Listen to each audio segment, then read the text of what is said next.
after that. Yeah, Diggs. Yeah, coach called that. He called that out. Perfectly too. Perfectly, man. Maybe our AJ Brown little thing is dead. That's just dead. But what's not dead is them pockets up in the nation's capital. Now I know the government is there, so they print money downtown, and it seems like they printing money out of FedEx Field too, because y'all just passing out deals. We got deals on top of deals. Y'all 6 veterans y'all just signed because Dan Quinn and Adam Peters out here, just stealing people from the old franchises. Calling them up saying, I know they on a yacht right now and they ain't trying to call you, but hey, let me call a linebacker called Franklin Louvu. I don't know how to say his last name. Louvu. That's who y'all got a linebacker, 3-year contract, 36 mil. Austin Eckler came out the cut. A lot I of people know. was like, man, who they gonna go get? They said, oh, Austin Eckler, because he got a 2-year contract, 11.4. Then you Mm. said, then that's when I think those were Adam Peters moves. And then Dan was like, no, it's a competition up here. I got some people we can get too, because we need a guard. So I'm gonna go get this guard called Woo. Nick. All right, and then I'm gonna go get a center called Tyler Biadish. Mm, mm, mm, mm. Tyler Biadish. That's your Y'all boy, gonna be right? all right. No, that's not my boy. That's big old boy. But Oh, okay. he got a deal for like 30 mil over 3 years. And then next thing you know, y'all got Dorrance Armstrong, a young protege who been around for a minute. So he can tell y'all all the tips and secrets when it comes to like the Dallas offense and defense, because he's been around for a while. 3-year contract, 33 mil, which could increase to 45 with player incentives. So that must mean if he gets to the quarterback a few more times, he got 45 mil. Mm. Money on top of money. Joe, I see you over there looking. I see you Yeah, over there man. thinking. Yeah, But what's your reaction to this day one? I like it, man. I like day one so far. We made a lot of moves. Lulu. Lulu, It's the funny. line. One thing I am excited about though, we are addressing the linebacker position. Tomo, that's something we don't do as a organization unless it's Ron Rivera old players from the Panthers. Oh, he is just dropping dimes on but top of dimes. Hold up. Go ahead, Joe. Take that one. shout out to Big Perm, I mean Big Worm with the 4.99 super chat. Gotta go. I'm going to miss the Cowboy segment. Make me proud, Tomo. See y'all in the chat later, or maybe in members only, cause I got a lot to say already. I We'll ain't set it got up to. for you. What you want me to say? That's gonna be the quickest segment of the day. he said, hold it down. POP. Hold it down. But like, yeah, we're gonna get to the Cowboys. All right. So, but we made a lot of moves, Tomo. Frankie Louvu, 3-year contract, $36 million. Last year, he was first among all ball linebackers on the Pro Football Focus rating at 90.1 with his pass rushing grade. He had the highest pass rushing grade that of a linebacker that's an all ball, that's not like a Marco Parsons, basically. You got me right. So he was ranked first overall in the NFL, 20 QB pressures and 5.5 sacks in 2023, and then he put up 23 QB pressures, 7 sacks in 2022 as an all ball linebacker. So I thought that was good. Bringing in Austin Eckler, 3 years, 11.43 million. That's really good. I like that contract because Brian Robinson was second behind Chris McCaffrey last year in yards, and I think yards from scrimmage or receiving yards. I think receiving yards. All right, he was second behind Chris McCaffrey, and Austin Eckler. That's where he is.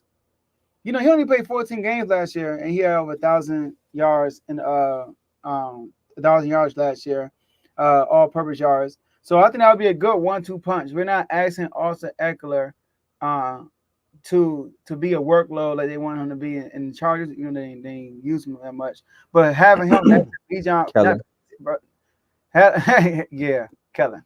Have him next to Brian Robinson is going to be huge. I think it's going to be a good 1-2 punch. It's going to be good for either we keep Sanhow or Jaden Daniels or Drake May. It's going to be good for one of those three quarterbacks.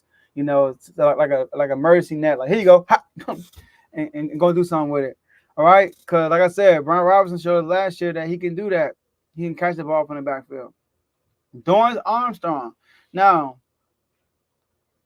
I know we signed to a 45 million contract, but 33 is I think it's guaranteed, right? And he can make up to 45 million, Yeah, which is good, right? He had 8.5 sacks in 2022, 7.5 last season. But y'all had him more like as a a rotation. rotational piece.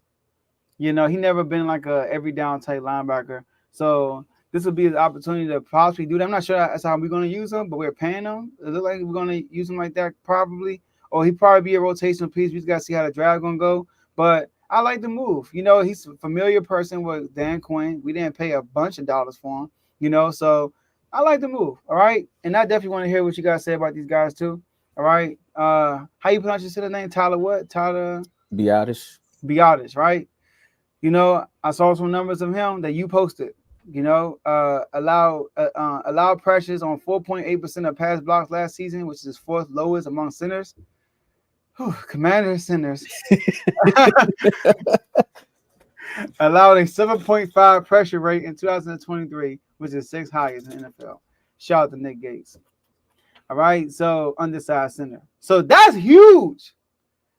That's what I'm saying. We end up keeping Sam Howell, Tomo. I'm not gonna be mad. Like Nah, if we keep Sam Howell, like I'm okay with keeping Sam Howell as long as we get Caleb. Then I'm like get Caleb. But if we don't get Jaden Daniels or Drake May and we decide to keep Sam Howell, I'm fine with that. He's on the small contract. We can go all in around this dude for real. You know. So and he showed some flashes last year. Shout out to Philly. So and then also we signed another center, Nick. I can't pronounce his name. Allegretti, right? I think that's it. All right, 3 years, 60 million. I don't know too much about him, so I can't really speak too much about him. All right, it's hard to grade centers if you don't watch him play on every down. But he did. One thing I do know is he played with the Chiefs. He did have an injury in the I think the second quarter or third quarter of the Super Bowl, and he played it the whole game. You know, so he's a Super Bowl champion. Came from the Chiefs. Now last year we got Andrew Wiley from the Chiefs, and that didn't work out. He was terrible. He's one of our worst linemen, right? So I'm not gonna be too high on that because he wasn't a starter either. All right, he was more so a rotational You type. sure it wasn't the culture? Well, Patrick Mahomes, man, buying time in the pocket. That could have been He it too. he Mahomes makes his linemen looks better than what they really are. He does. Like not trying to diss a lineman, but the type of quarterback he is, buying time in the pocket. And lastly, we're not gonna talk about Zach Ertz because we've been to that. Zach Ertz, I feel like it's a good deal. It's a veteran tight end who can teach a young tight end that we're going to sign, that we're going to drive or sign. And Brandon McManus, I like him.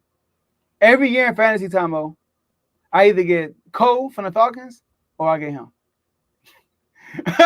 I'm not gonna lie, right? I think last year he was 35 and 35 from kicking field goals. Now, I think he was Joey up there. Sly, Joe, I'm gonna look, Joe, I'm look at why you talking. But Joey Sly, he has some good moments, but he also had moments when we purposely went for two because we was afraid he's gonna miss because he missed a couple of extra points, you know, or he missed a couple of chip shots. Like What that school did he happened. go to? That who Joey Sly, I'm not sure. Was it Michigan State? All No, right. that would be funny. But yeah, but I like the moves, Tomo. We didn't get too aggressive, which I like. And I think everything we did, we addressed the needs that we needed. The offensive line, we addressed the linebacker position, which is key for us. And we lost Antonio Gibson and got a better type Antonio Gibson type runner.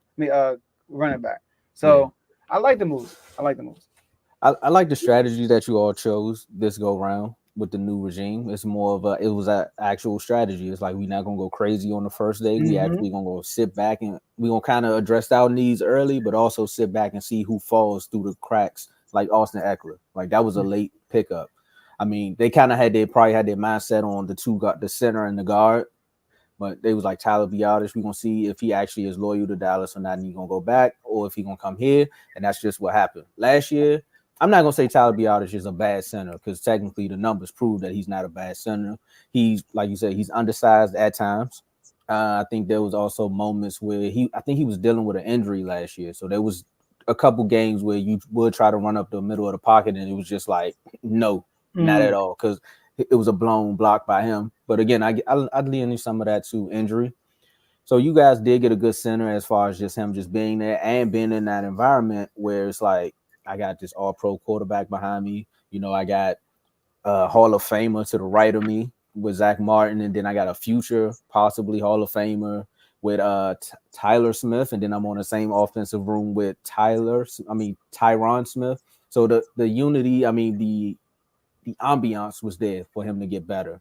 And technically, he wasn't even supposed to be starting. Like Travis Frederick got sick one year and came back, and then he just was like, you know what, I'm gonna retire, and he kind of just had to take the job, and he did good for what he was at.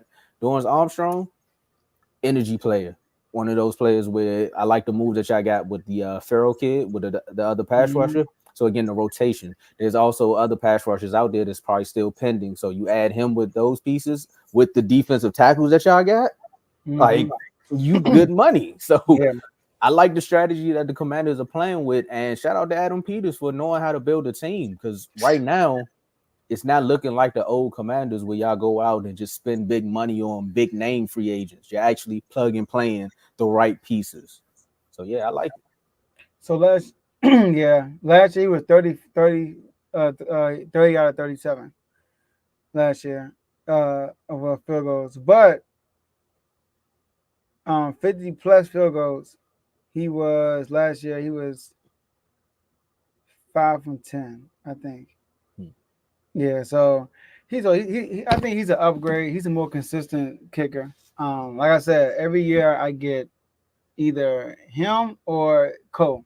Which Cole from the Falcons. That dude be kicking like 58 yards like it's him nothing. or Jake Elliott too. You know, Oh forget yeah, about Jake. Jake. Yeah, I never really them Eagles fans in the fantasy league be getting him high. They be getting him early, you It's know. like Tucker. You know. Yeah, Tucker. Yeah. Tucker kind of fell off last year a little bit, I but mean, I had two of the best kickers in the league, and nobody wanted to take one. Now all of a sudden, I had Tucker and Brandon Aubrey, who both was getting like 12 to 20 points on a given week, and nobody wanted them. Everybody wanted Jake Elliott. I'm like, but both of them is doing numbers. yeah, Jake Everybody Elliott wanted was Jake. killing. But y'all kicker was killing too last year though. That's what I'm saying. I was Yeah, trying to give pieces up, but nobody wanted to call my phone. former soccer player. I really felt like the team that we about to talk about right now. I get Like it. nobody wanted to pick up, you know. I went all in on my fantasy team.